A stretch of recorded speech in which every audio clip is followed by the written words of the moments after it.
지난 시간에 우리는 이스라엘이 믿음으로 말미암는 의를 알면서도 거부했다는 점, 그래서 그들은 자기 의를 추구하려다가 망했다는 점을 살펴보았습니다.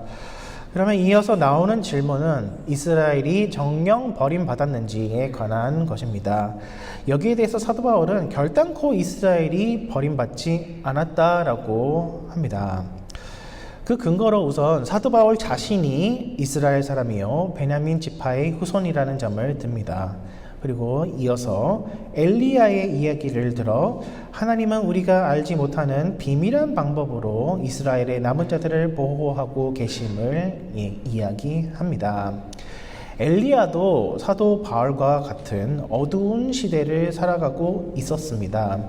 참된 믿음을 가진 이스라엘 사람들은 극히 소수였고 다들 비뚤어진 길로 가는 듯 하였습니다. 엘리야 혼자 남아서 고군분투하려다가 기적을 보고도 회개하지 않는 아합과 이세벨을 눈앞에 두고 엘리야는 드디어 좌절에 빠지게 됩니다. 그래서 하나님께 이제는 자기 혼자밖에 남지 않았으며 자기 목숨마저도 거두어 가달라고 그렇게 기도를 했었지요.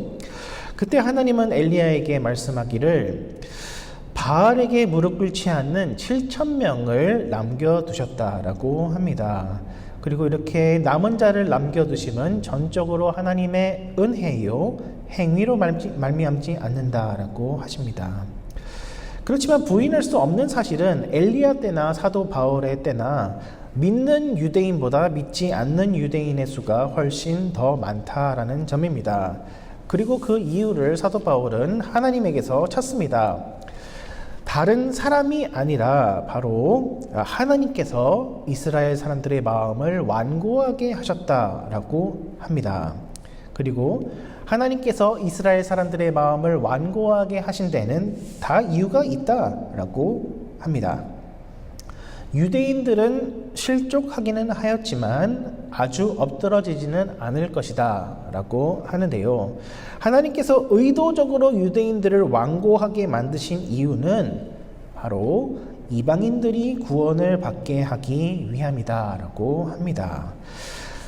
사도행전 13장 46절에서는 이제 사도 바울이 선교 여행을 떠나면서 겪었던 일들에 대해서 이야기하고 있습니다. 제가 읽어드릴게요. 바울과 바나바가 담대히 말하여 가로되 하나님의 말씀을 마땅히 먼저 너희에게 전할 것이로되 너희가 버리고 영생 얻음에 합당치 않은 자로 자처하기로 우리가 이방인에게로 향하노라 되어 있습니다.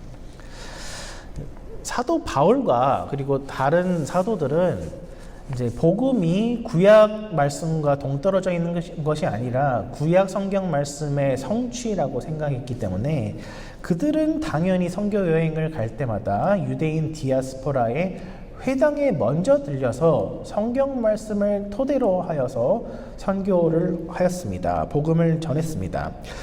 그렇게 할 때에 어떤 유대인들은 물론 그 복음을 바울이 전하는 복음을 듣고 믿고 받아들였지만 대다수의 유대인들은 바울이 전하는 복음을 거부할 뿐만 아니라 심하면 박해까지 곁들였습니다. 그리고 이어지는 레파토리가 이제는 유대인들을 향한 전도의 길이 막히게 되었으니까 그러면은 이제 이방인들에게 복음을 증거하자라고 하는 것이었고 그렇게 하여 믿게 된 이방인의 숫자가 유대인 크리스찬의 숫자들보다 항상 더 많았다라는 것을 우리는 볼 수가 있습니다. 그래서 사도 바울은 여기에서 자기의 선교 경험을 통해서 토대로 하여서 이야기하고 있는 것이죠. 만약에요, 유대인들이 회당에서 복음을 들었을 때 한 명도 빠짐없이 모두 아멘 하고 이거 복음 너무나 좋습니다라고 얘기를 했다고 생각해 보십시오. 그렇게 했을 때에 사도 바울이 과연 이방인들에게 복음을 전할 수 있었을까요? 굳이 이방인들에게 복음을 전하러 나갔을까요? 그렇지 않았을 가능성도 있다라고 하는 것입니다. 유대인들만 새로이 제자 훈련 시키는데 아마도 수년이 걸렸을 수도 있고 이제 회당이 한 도시에 한 군데만 있는 것이 아니라 여러 지역에 그 흩어져 있으니까 다른 도시의 회당들을 순회하면서 성경 공부를 가르치는 데만도 바울이 일평생을 충분히 보내고도 남았을 것입니다. 그러나 유대인들이 오히려 복음을 거부했기 때문에 이방인들이 구원을 받을 기회가 생겼던 것입니다. 그런데 바울은 계속해서 이 이방인들이 주님께로 돌아오는 이러한 일은 또다시 믿지 않는 유대인들에게 어떤 경건한 시기심을 불러일으켜서 유대인들도 주님께 돌아오게끔 하는 역할을 가진다라고 이야기하고 있습니다. 그래서 사도 바울은 이야기하시기를 하나님은 단 한 번도 이스라엘을 버리신 적이 없으시며 하나님의 은사와 부르심에는 후회하심이 없다. 하나님의 은사와 부르심에는 후회하심이 전혀 없으시다라고 이야기하고 있습니다. 그리고 마지막 때에 이스라엘이 민족적으로 주님께 돌아오는 그런 기적과도 같은 일이 일어날 것이다 라고 얘기하는데, 이제 그들이 넘어짐이 이방인들에게 그 화목이 되었거든. 그들이 돌아오는 것은 죽음에서 생명으로 넘어가는 것 외에 뭐가 있겠느냐라고 했을 때, 사도 바울은 여기서 종말에 일어나게 될 몸의 부활을 가리키는 것이라고 합니다. 그러니까 종말에 일어날 몸의 부활에 앞서서 유대인들이 집단적으로 한두 명 이렇게 그 회심해서 돌아오는 것이 아니라 집단적으로 국가적으로 주님께 돌아오는 것이 이제 예수님께서 다시 오시기 직전에 일어날 그런 시그널이 될 것이다 라는 이야기인 것이죠. 바울이 여기서 하시고자 하는 이야기는 하나님은 그 누구에게도 차별을 하지 않으시며 누군가를 사랑하실 때에 반드시 끝까지 사랑하신다. 반드시 끝까지 사랑하신다라는 점을 이야기하고 있는 것입니다. 그리고 이 점을 우리가 기억할 때에 이방인들은 모든 자랑거리를 내려놓을 수 있게 됩니다. 유대인들이 비난의 대상이기를 멈추고 오히려 선망의 대상이 된 것은 비교적 최근의 일이라고 할 수 있습니다. 1900년도 초중반부의 미국 소설들만 보더라도 유대인들을 향한 증오심이 미국 사회에 광범위하게 퍼져 있는 것을 관찰할 수 있습니다. 미국 고등학생들의 필독서인 흑인 작가 리처드 라이스의 블랙보이 여러분 읽어보셨습니까?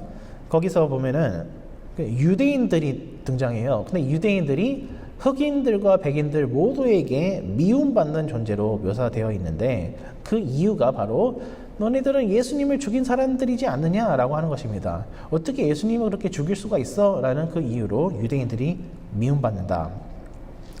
나는 예수님을 이렇게 사랑하는데 다 유대인들 쟤네들이 잘못해서 예수님이 돌아가셨다. 모든 죄의 책임을 유대인들에게 떠넘기는 그런 그 희생양의 메커니즘이 그 안에 그 무의식 속에 깔려 있는 것이죠.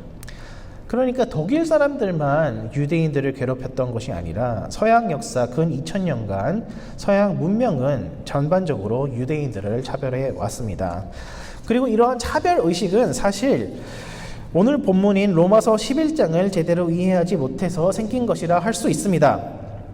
사도 바울은 이방인들이 유대인들을 향하여서 절대로 자랑할 수 없다라고 이야기합니다. 이방인들은 말하자면은 야생의 돌감람나무로서 먹지 못할 올리브 열매만을 맺을 수 있을 뿐인데 그들은 참 감람나무의 가지가 잘린 곳에 접붙임을 받은 사람들이다 라고 이야기합니다. 참 감람나무의 뿌리가 돌 감람나무에게 영양분을 주어서 먹기 좋은 열매를 맺게 하는 것이지 이방인들은 그 자체로는 아무것도 아닌 돌 감람나무 가지일 뿐이다 라는 것입니다. 하나님이 이방인들을 접붙이기 위해서 참 감람나무 가지인 유대인들을 잘라내셨다라고 한다면은 얼마든지 열매 맺지 않는 돌 감람나무 가지들도 다시 쳐내실 수 있으시며 그 자리에 다시 참 감람나무 가지들을 접붙이실 수 있으시다라는 이야기입니다. 뿌리이신 예수님이 돌 감람나무 가지이든 참 감람나무 가지이든 생명을 주고 지탱하는 것이지 가지가 뿌리를 지탱하는 것이 아니라고 이야기합니다. 네. 경찰청 창살은 쇠창살인데 참 감람나무, 돌 감람나무. 근데 여기서 사도 바울 당시에 이 비유를 들 때요, 이 당시에 있었던 그 올리브 재배법을 바울이 얘기하고 있는 것이라고 합니다. 그러니까 참 감람나무라고 하면은 이 오랜 기간 동안 그 열매, 그 올리브 열매를 따먹기 좋게 그렇게 유전 공학적으로 되게 개량을 해서 그 만들어진 나무일 거 아니에요. 그냥 자연 상태에서는 열매가 맛이 없으니까. 그런데 이상하게 그렇게 유전 공학적으로 이렇게 그 재배를 한 참 감람나무들은 생명력이 좀 뒤처진다고 해요. 그러니까 야생의 올리브 나무들은 좀 생명력이 강하고, 근데 열매는 좀 맛이 없고. 근데 재배용으로 된 참 감람나무는 열매가 좋은 대신에 생명력은 떨어지고. 그래서 당시 바울 당시에 재배하던 사람들이 고안한 재배 기술이 참 감람나무, 그러니까 그 유전공학적으로 이렇게 조작이 된 이 나무에다가 야생 올리브 나무 가지를 붙인다고 해요. 그러니까 그 상처를 내가지고 그 야생 가지를 붙여 넣으면은 갑자기 참 감람나무가 비상 경고가 뜨는 거죠. 이상한 물질이 우리 몸속에 들어온다라고 해가지고 막 이렇게 자극이 돼가지고 열심히 살아가게 된다라고 하는 것입니다. 그래서 거의 다 죽어가는 이 올리브 참 감람나무에게 이렇게 돌 감람나무 가지를 접붙일 때에 오히려 그 나무가 죽지 않고 온 나무가 다시 한번 부흥을 맞이하게 되는 그런 재배 기법이 있다라고 합니다. 바울이 여기서 그거를 이야기한 거죠. 오랜 기간 동안에 정말 하나님은 이스라엘 민족을 참 정성을 들여서 가꾸셨는데 열매가 없으니까 어떻게 해요? 죽어가는 것 같으니까 돌 감람나무 가지인 이방인들을 거기다 접붙여가지고 다시 한번 하나님의 나라가 부흥을 맞이하게 되는 그런 거를 의도하였다라고 하는 것이죠.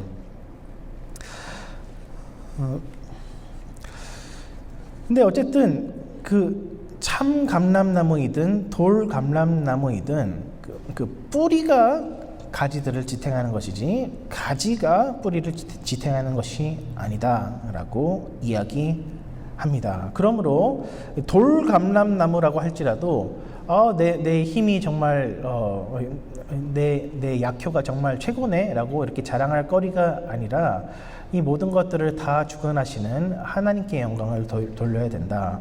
이방인들이 유대인들을 향하여서 자랑할 거리가 전혀 없다라고 하는 이야기입니다. 여기서 우리는 시기심을 올바로 이해해야 됩니다. 시기심. 그러니까 바울은 여기서 시기심의 사역을 한다라고 했을 때, 그러니까 수많은 이방인들이 주님께로 돌아올 때에 원래 믿던 유대인들이 저거 뭐지? 라고 생각하면서 이제 경각심을 가지게 되어서 믿지 않던 유대인들이 주님께로 돌아오는 이것을 겨냥했다라고 하는 것인데, 이 시기심은 어떤 시기심인가요? 시기심은 안 좋은 거 아닌가요? 시기심이 어떠한 의미에서 좋은 시기심이 될 수 있을 것인가요?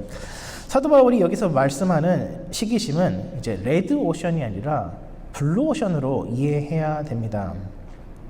레드 오션은 먹이가 부족해서 다른 사람들을 잡아먹어야지만 내가 살 수 있는 곳을 뜻하고, 반대로 블루 오션이라고 하면은 먹이가 풍부해서 나와 다른 사람들이 충분히 공존할 수 있는 곳을 뜻합니다. 사도 바울이 여기에서 유대인들에게 불러일으키고자 하는 시기심이란 내가 누군가를 잡아먹어야지만 살 수 있는 성격의 것이 아니라 나에게 없는 것을 내가 느낄 때에 내 마음이 비록 쓰라린다라고 할지라도 누구에게나 공평하게 회복과 부흥의 기회가 주어진다는 것을 믿을 수 있기에 우리는 건강한 시기심, 건강한 경쟁심을 가지게 된다라고 하는 것입니다. 우리는 예수님을 믿다가 뭔가 일이 잘 풀리면은 내가 잘해서 그런 것으로 착각하기가 쉽습니다. 그리고 남들은 나만큼 뭔가를 하지 못했기 때문에 실패했다라고 생각합니다. 그러나 그렇게 생각할 때에 우리는 행위 구원으로 돌아가는 것입니다. 그 경우에는 우리는 남을 짓밟아야지만 내가 행복해질 수 있습니다. 그러나 바울의 이스라엘 이해를 통해서 우리는 하나님의 은사와 부르심에는 후회하심이 없다라는 것을 배웁니다. 하나님은 아무 이유 없이 우리를 당신의 자녀로 부르십니다. 그리고 우리가 아무리 실패한다고 할지라도 후회하시지 않으시며 반드시 끝날까지 우리의 인생을 붙잡아 주실 것입니다. 그러므로 나를 포함하여 모든 예수님 믿는 사람들에게는 하나님의 높으신 뜻이 있으십니다. 지금 비록 내가 하나님을 거역하고 방황하는 것 같을지라도 그러합니다. 내가 지금 방황하고 있을 때에 믿음이 좋은 사람들을 보면은 시샘이 납니다. 그러면서 뒤에서 마음속으로 험담을 합니다.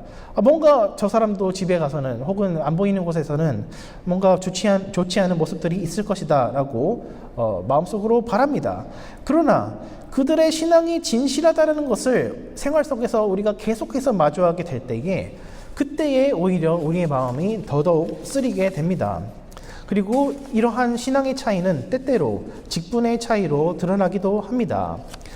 남에게 부정적인 에너지를 쏟지 않으며 건전하고 신앙적으로 올바른 말만 한다면은, 올바른 행동만 한다면은 교회에서 그러한 사람들은 당연히 칭송을 받으며 직분을 맡기에 합당한 자로 여김을 받게 되는 반면, 내가 자꾸 내 마음과 입과 행동을 컨트롤하지 못해서 실책을 저지르게 된다면은 사람들의 비판도 받지만 그에 따라서 교회 내에서 내 직분도 달라질 수 있습니다. 그럴 때에 더욱더 내 마음이 쓰리게 됩니다. 저 사람은 그래도 잘 참고 성질대로 다 지르지 않았더니 집사되고 장로되네, 청년부 회장되고, 그리고 MK, PK 세계에서 혹은 교계에서 인정받는 사람이 되네. 뭔가 트집을 잡아보려고 하지만, 그래서 정신승리를 해보려고 하지만 그렇게 할수록 나 자신은 더욱더 비참해지는 것을 경험하게 됩니다. 경험해 본 적 없으신가 봐요.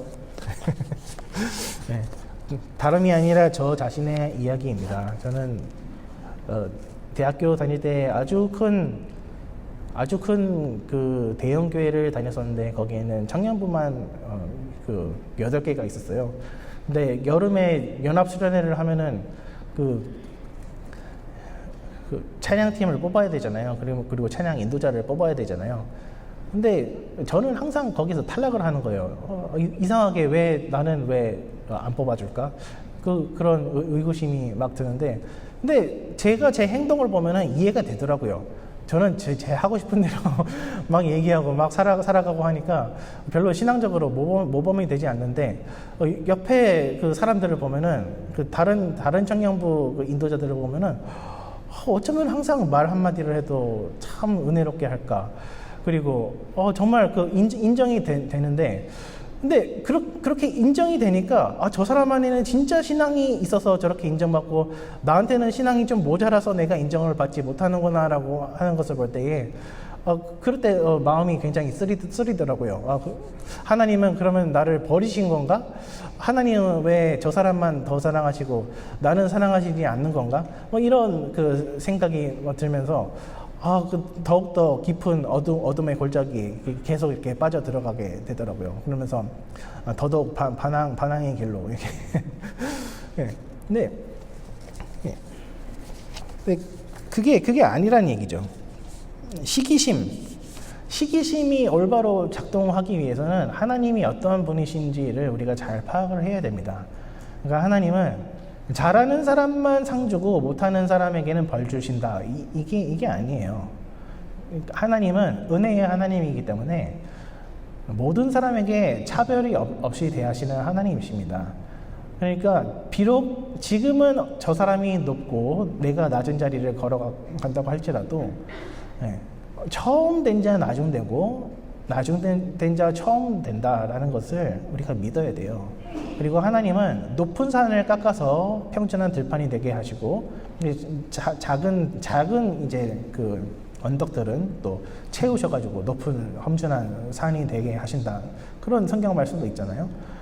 그러니까 그 신앙은 그냥 남들이 칭송받을 때에 그냥 박수를 치면 된다.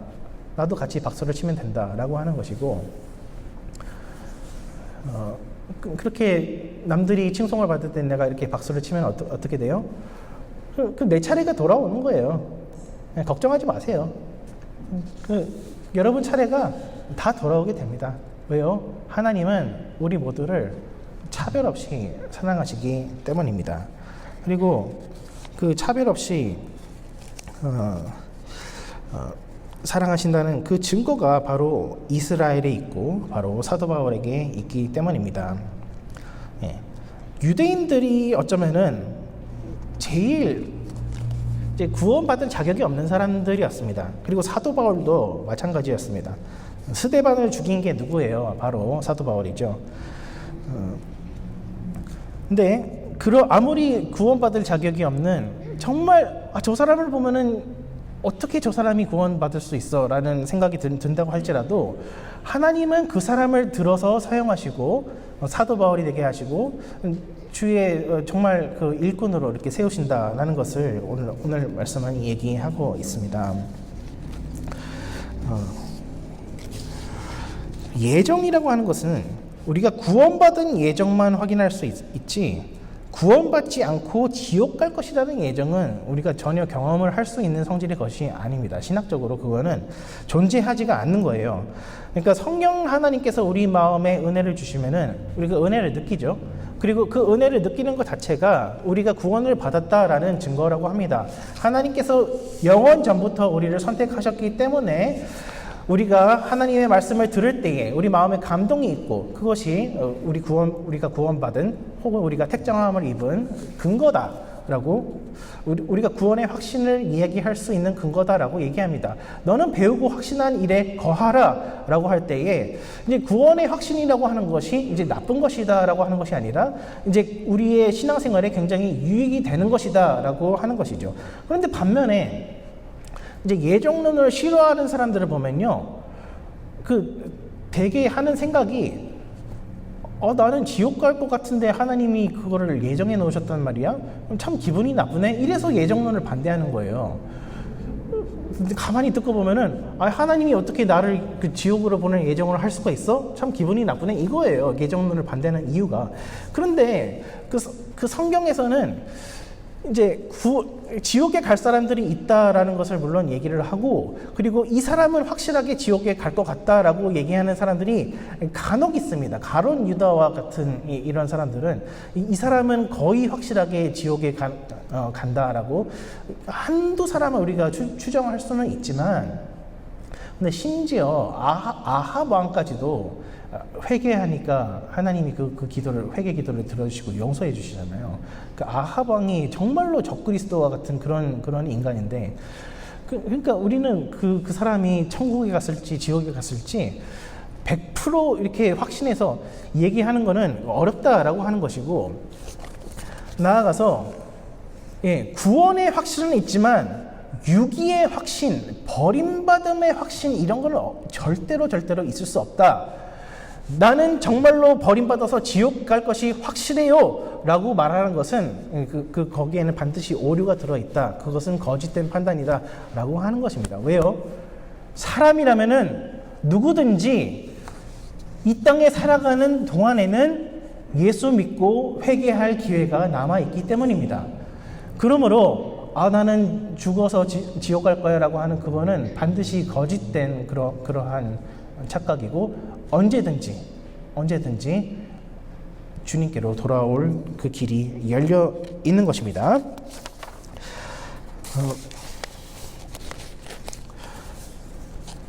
사도 바울은 자기가 기독교인이 될지 알았을까요? 몰랐을까요? 아마 상상도 하지 못했을 겁니다. 그런데도 불구하고 사도 바울은 스데반을 죽이고 나서 심지어 더 많은 기독교인들을 죽이기 위해서 다메섹으로 가는 도중에 예수님을 만났습니다. 그리고 변화받아서 새 사람이 되었습니다. 그 누구도 구원받지 못할 악인은 없습니다. 여러분이 상상할 수 있는 최고의 악한 사람을 한번 생각해 보십시오. 북한을 이끌고 있는 김정은입니까? 러시아를 이끌고 있는 푸틴입니까? 아무나 돼 보십시오. 그러한 사람이라고 할지라도 하나님은 구원하실 수 있다. 거룩한 질투심이라고 하는 것은 아마도 사도 바울이 스스로 스데반을 죽일 때 혹은 기독교인들을 박해할 때 느꼈던 감정이 아닌가 싶습니다. 스데반이 죽을 때에 저들의 죄를 저들에게 돌리지 마옵소서라고 기도를 하는데 그 얼굴이 마치 천사와도 같았다라고 되어 있습니다. 근데 사도 바울이 사울이었을 당시에 그 모습이 얼마나 보기 싫었을까요? 예수 믿지 말라고 하는데도 계속 예수 믿고 심지어 순교하는 용기까지도 보여주고 얼굴도 천사 같고 심지어 자기를 저주하지도 않고 오히려 용서를 해줘요. 자기는 율법에 정통한 바리새인인데 정작 자기의 삶은 온통 미움과 질투로 가득 차 있는데 저 기독교인이라고 하는 저 사람은 죽어가면서도 뭔가 알 수 없는 내가 경험해보지 못한 그런 기쁨에 쌓여 있습니다. 얼마나 내적으로 공허함을 느꼈을까요? 그러나 이제는 예수님이 죄인 중에 괴수와도 같은 자기를 사랑하사 구원해 주심을 믿게 되었습니다. 그리고 이제 사도 바울은 자기 자신이 질투의 화신, 질투의 사도가 되었습니다. 무슨 말이냐? 사도 바울은 유대인들에게 복음을 전했다가 거절당하면은 이방인들에게 전도하고 이방인들이 믿게 되면은 유대인들에게 다시 질투심을 일으키는 이 일을 사도 바울은 자기 자신의 영광스러운 사역이라고 13절에서 이야기합니다. 자랑스러워한다라고까지 이야기합니다. 이 질투심의 전략은 이전에 스데반에게서 느꼈던 거룩한 질투심을 극대화시키기 위한 전략이었을 것입니다. 그러니까 사도 바울은 이방인들을 더 많이 전도하면 할수록 유대인들에게 더 큰 질투심을 유발할 수 있게 됩니다. 그래서 그는 땅끝이라고 생각했던 스페인까지 가서 굳이 복음을 전하고자 하는데 그 이유는 혹시라도 자기같이 완악하고 교만한 유대인들이 단 한 명이라도 주님께로 돌아올까봐 그러는 것이었습니다. 베드로는 고생하는 것을 싫어하는 스타일이었습니다. 요한복음 21장에서도 예수님 저 고생하는 거 참 싫어해요 라고 티를 팍팍 내고 그리고 감옥에서 풀려나면은 좋다고 집에 가고 자기를 지키던 간수가 죽을 것은 생각하지 않습니다. 유대인들이 눈치를 주면은 갑자기 이방인들이랑 밥을 잘 먹다가도 갑자기 밥을 먹기를 그만둡니다. 그런데 사도 바울은 일부러 고생을 찾아서 했고 기꺼이 낮은 곳으로 찾아갔습니다. 그리고 그렇게 낮은 곳으로 찾아가는 것을 영광스러워 했습니다. 이스라엘의 회복을 이해하는 것이 중요한 이유는 첫째는 모든 사람에게 변치 않는 희망이 있음을 보여주기 때문이기도 하지만 나아가서는 별 볼 일 없어 보이는 우리의 삶이 영화로워지기 때문입니다. 모든 사람이 다 영광스러운 자리를 차지할 수는 없습니다. 모든 사람이 다 칭송받는 자리를 가질 수는 없습니다. 어떤 사람들은 화려한 직분을 누리기도 하고 사람들의 칭찬도 많이 받는 반면 나는 지금 귀한 직분에서 멀어져 있으며 그 직분을 받을 가능성도 없어 보일 수도 있습니다. 그리고 심지어 그렇게 된 것이 내 잘못일 수도 있습니다. 그러나 우리가 어떠한 상황에 처해 있든지 간에, 우리가 어떠한 과거의 길을 걸어왔든지 간에 하나님의 은사와 부르심에는 후회하심이 전혀 없으시며 우리의 일그러진 인생길을 들어서 아름답게 사용하실 수 있으십니다. 사울을 변하여 하나님은 바울이 되게 하실 수 있었던 것입니다. 성경은 온통 세컨드 찬스들로 가득 차 있습니다. 구약 성경은 크게 모세오경, 그리고 역사서, 시가서, 예언서로 나눠져 있습니다. 역사서는 여호수아로부터 시작해서 에스더의 이야기로 마무리가 됩니다. 그런데 역사서에서 처음 등장하는 이스라엘의 왕이 누구입니까? 맞습니다. 실패한 왕 사울, 그는 베냐민 지파 기스의 아들 사울 왕이었습니다. 그는 권력에 취한 미치광이었고 하나님을 저버린 우상 숭배자였습니다. 그런데 성경의 역사서를 마무리하는 책은 에스더서입니다. 이때에 수많은 유대인들이 죽임당하는 것을 저지하고 다시 왕족으로 편입이 된 것은 다름 아닌 베냐민 지파 기스의 아들 모르드게였습니다. 이처럼 베냐민 지파 기스의 자손의 이야기는 역사서의 처음과 끝을 장식합니다. 문학적으로 이것은 수미일관 혹은 수미쌍관법이라고 이야기합니다. 엄마야 누나야 강변 살자, 뜰에는 반짝이는 금모래빛, 뒷문 밖에는 갈리페 노래, 엄마야 누나야 강변 살자. 그러니까 A, B, B, A 되어 있죠. 이거는 뭘 얘기하는 거예요? 성경은 처음부터 끝까지 잃어버린 자들이 주님께로 돌아오기를 기다리고 있다는 것을 보여주고 있습니다. 그런데 이러한 사상은 나아가서 구약 역사서에서만 발견되는 것이 아니라 신약에까지 확장이 됩니다. 신약 시대에 스데반을 죽인 것은 마찬가지로 베냐민 지파의 사울이었지만 하나님은 그 사울을 들어서 변화시키시고 바울이 되게 하셨으며 그 바울은 예수님을 직접 만난 마지막 사도가 되었습니다. 그래서 자기 뒤로는 예수님을 육신으로 만난 사람이 있다고 하면 다 거짓말이라고 얘기합니다. 그 마지막은 나다라고 얘기를 하는 거죠. 그러니까 실제로 수많은 이단들이 예수님이 승천하신 후에 다시 자기들에게 임재하셔가지고 육체를 입고 임재하셔가지고 특별한 계시를 주셨다라고 그렇게 얘기를 하잖아요. 그 수많은 이단들이 그래서 그 신구약 성경 위에 그 무슨 뭐 다른 성경들을 가지고 있잖아요. 그 사도 바울의 말씀에 의하면 그거 다 거짓말이다라고 하는 이야기입니다. 마지막으로 예수님의 육체를 본 사람은 사도 바울이다. 그러니까 어때요? 하나님은 역전의 명수이십니다. 처음 된 자 나중 되고 나중 된 자가 처음 된다는 예수님의 말씀을 우리는 기억해야 할 것입니다.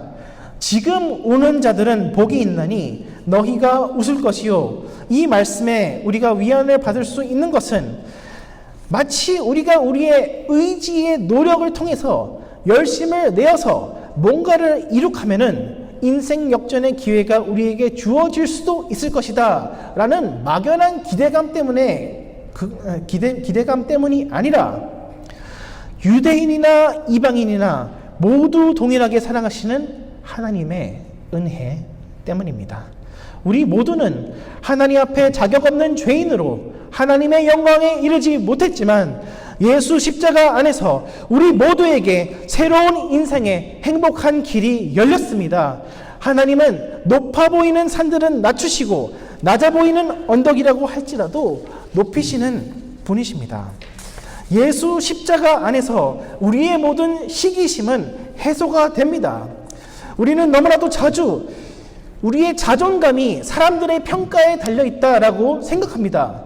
내가 돈을 잘 벌면, 자식들이 성공하면, 교회에서 혹은 교단에서 높은 직분을 받으면 그것이 내가 성공한 기준이다 라고 착각합니다. 그러나 십자가 앞에서 그러한 모든 세상적인 평가는 다 쓰레기가 되어버립니다. 아무짝에도 쓸모없는 것이 되어버립니다. 하나님 아버지께서 우리를 사랑하시는 이유는 단 하나, 예수 그리스도의 십자가 때문입니다. 그러므로 무엇이 높고 무엇이 낮은지 우리끼리 정한다라고 해서 될 일이 아닙니다. 오직 하늘보다 더 높고 바다보다 더 깊은 것은 하나님 아버지의 사랑밖에 없습니다. 그리고 이 사랑은 모두에게 공평하게 주어집니다. 아버지의 사랑을 받고자 처음에는 시샘하면서 나아올지라도 우리의 하늘 아버지께서는 우리 모두를 공평하게 다 받아주시되 모든 사람에게 공평하게 사랑을 넉넉하게 베풀어 주십니다. 교회에서 사람들에게 인정을 받든 혹은 목사님에게 인정을 받든 받지 못하든 그런 것들은 다 부차적인 문제입니다. 우리는 하나님의 사랑만 있으면 됩니다. 하나님은 모든 것을 자기 손 안에 넣고 주관하고 계시며 지금은 비록 내가 아무것도 아닐지라도 지금은 비록 내가 신앙적으로 방황한다고 할지라도 나의 입술의 고백을 들어서 언제든지 크게 사용하실 수 있는 분이십니다. 모든 것이 주께로 말미암고 모든 것이 주께로 돌아가게 되어 있습니다. 우리는 그저 이 모든 과정 가운데서 하나님을 기뻐하고 찬양하기만 하면 됩니다. 우리의 실패와 낮아짐까지도 들어서 아름답게 사용하시는 하나님의 지혜와 그 지식의 부요함이 참으로 깊도다 고백할 수 있는 저와 여러분 되시기를 축원합니다. 기도하겠습니다.